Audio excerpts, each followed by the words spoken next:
In this last year, so many of us have been talking about the apocalypse in the wake of the rise of the popularity of The Walking Dead and the trend of zombie and apocalypse narratives, World War Z, and doomsday preppers. We finally have a global pandemic to align with and confirm all of those fears. Maybe you've come across the theory that popular culture has a pendulum that swings back and forth between the popularity of zombies and the popularity of vampires, that we're always in an era of one or the other. A common addendum to the theory is that the pendulum swings in tandem with who is in the White House, Democrat or Republican. I'm now revisiting True Blood, the Alan Ball HBO vampire series that ran from 2008 to 2014. It's mostly aged well, at least the first few seasons. Something I've noticed is that the COVID pandemic is more in line with True Blood than The Walking Dead. We're not in an apocalypse. I think that's worth saying pretty emphatically. This is not the apocalypse. It is instead a complete transformation of life on Earth, a new world we have to adapt to, and has shifted our ways of being human. And that's True Blood. One day, vampires come out of the darkness, and the world has to accommodate this new reality. Rather than one day everyone dies in an apocalypse, it is one day everyone has to adapt to a scary new predator. I don't know if I fully subscribe to the vampire zombie pendulum theory, but I for sure am ready for vampires to return. I'm a little tired of the rough and ready survivors of the wasteland, and ready for libidinal, romantic, carnal decadence and death. I'm less drawn to the existential terror of enduring another day on the scorched earth than the existential terror of living forever. I do love how zombie movies include frozen time, like how in The Walking Dead there are no mobile phones and no new technologies. But I love more that vampires exist across time and somewhat outside of it. Not timeless, outside of time. I'm pretty cynical about most spiritual practices, certainly all religions, but I have a hard time really parsing out the differences between escapism and spirituality. The siesta, the meditation, the prayer, the MCU movie, the long bike ride. There's a tension between how much they are to be ends in themselves and how much they should inform your life outside of those moments. But it gets really troubling when, as is examined in an article my friend and podcast co-producer Chad Lott shared with me this morning, the way in which mindfulness practices are marketed almost as capitalist productivity life hacks, which feels gross.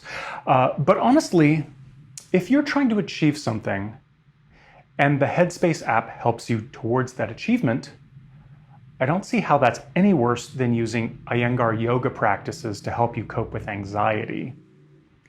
It's easy to think of myself as being above everything that takes place in Silicon Valley, but how I connect my meditation practice to my music practice isn't somehow more noble than some tech worker or Bay Area VC connecting a mushy new age appropriation of Buddhist practices to how they approach coding or acquisitions.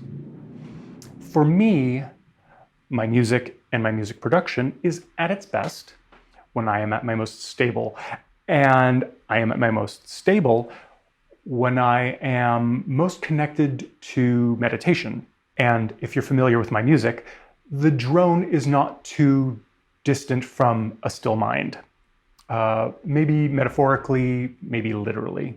I've been thinking a lot lately about something I can only describe insufficiently as shoegaze aesthetics.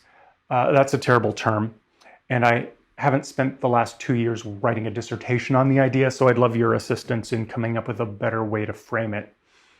The shoegaze movement, My Bloody Valentine, Lush, Arcane, Slow Dive Ride, was not the first moment in music history to explore textural musical density, but what I think I can point to by framing something as shoegaze aesthetics is a continuum in sound that can include the deep listening of Pauline Oliveros and the shimmering pop of Lush, the mechanical droning metal of Jesu, the fuzzy textures of Finesse, and on and on. I think this field was really well addressed by David Toop in his book Ocean of Sound, which is very conveniently located there. A book that I think is really fascinating because it is as adrift in its form as the music that it tries to describe. And here, I should be pretty transparent. I think these videos I've been making are as adrift as that book. The bands that are now considered shoegaze arrived in parallel with the English rave scene, another form of getting out of body or out of mind, of using music and drugs, whether as pulse and propulsion or texture and density, to get out. I think the overwhelming force of techno and house beats activating the body to dance until dawn is very similar in vector to escaping the body and mind from the sheer sonicness or forcefulness of something like My Bloody Valentine. I'm not really trying to define something here. I'm not specifically taking a position. I've just been obsessed with that brief of window of time in the late 80s, early 90s, when a handful of English bands chained every guitar pedal in sequence together and created music that was unquestionably rock, but was textural to the extreme. And consequently, I love thinking about what preceded that music, what followed it, and what music is in some sort of spiritual conversation with it. I think my own music has been an attempt to be in that conversation. Even though I don't make proper shoegaze, I think it's a bit of a standard bearer for me. Last week, I had a performance. It was shot live at Gray Area at the Grand Theater in San Francisco about a week ago. I discussed my process of creating that piece in a video I posted a month ago, if you saw it or want to see it.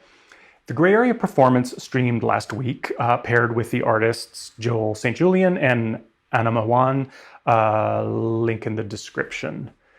One of the interesting things that has happened as we've shifted live performance from the venue to the stream during quarantine, a development that seems like it may be a fairly permanent option even after venues reopen, is that I had a sort of live show that I could attend.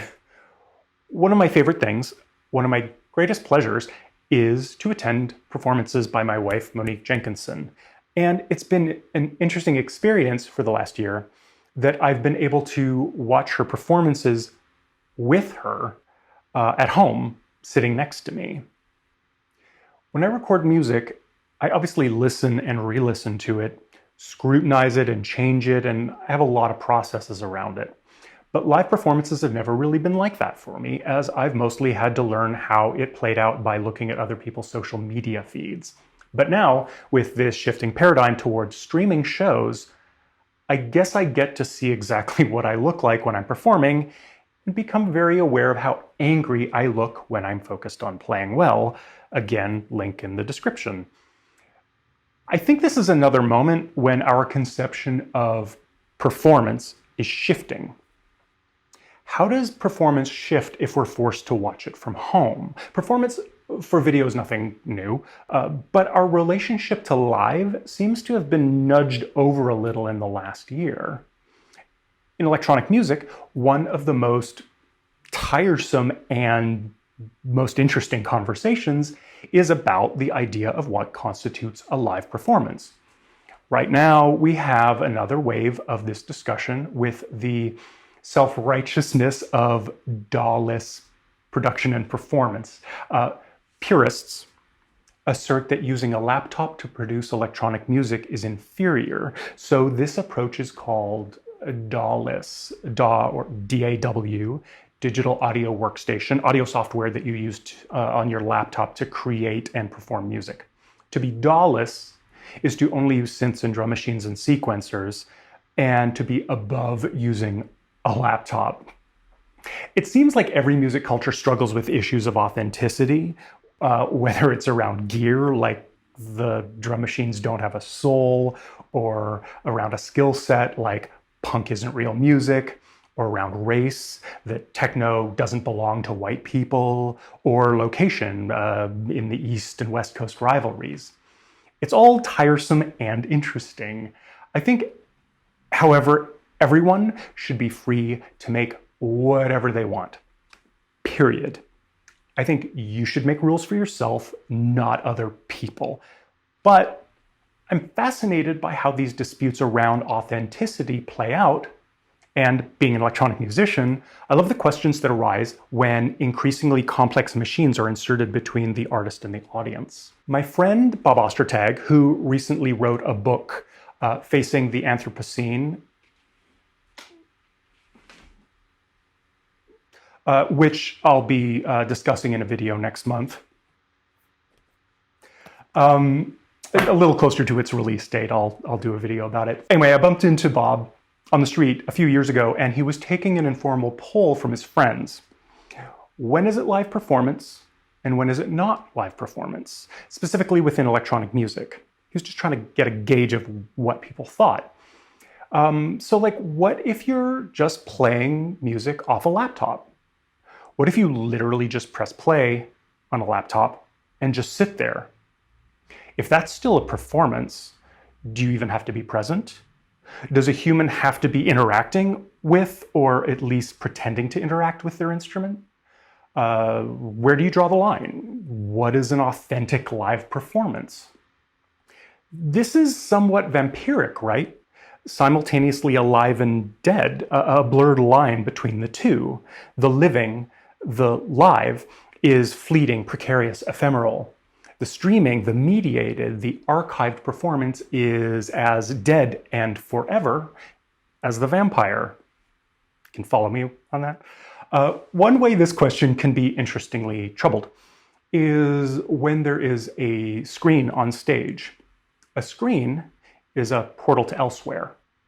There's the joke that, she's just checking her email, she's not really performing. But I think the truth behind that joke is that when someone is at a piano, they are only at a piano. When someone is looking into a screen, they are, in a sense, transported. Similar to how you feel when you're talking to someone who is staring at their phone. When you're trying to talk to them, they're displaced. They're potentially less present. They are out. I talked about this in the video I made when I was preparing for this last show. When I play live, whether it's just a laptop, just a modular synth, just a keyboard, or some combination of any of that, I don't necessarily do much. But I attempt to create something as massive and dense and overwhelming as possible without necessarily connecting it to physical exertion. Like, it's interesting being in a band with Andy Connors, who, if you've seen him play drums live, he hits the drums harder, like maybe harder than any drummer ever. And I have to meet that intensity with volume. And practice tends to be deafeningly loud. Him sweaty from exertion, and I look like I'm doing my taxes. Like, maybe not literally, but I have too much dignity to be one of those synth players who jumps around, but I don't really do much, not nearly, like, comparatively. But this sonic density that I'm talking about and creating, this audio overwhelm that can be thought of as this escape, but could also be like a form of spirituality. I think about it the way I think of meditation. Whether it's some sort of spiritual discipline or ritual of escape, I don't know that it matters. Life is complicated and nasty, and anytime, any way you can get out, take it. Harm none, of course.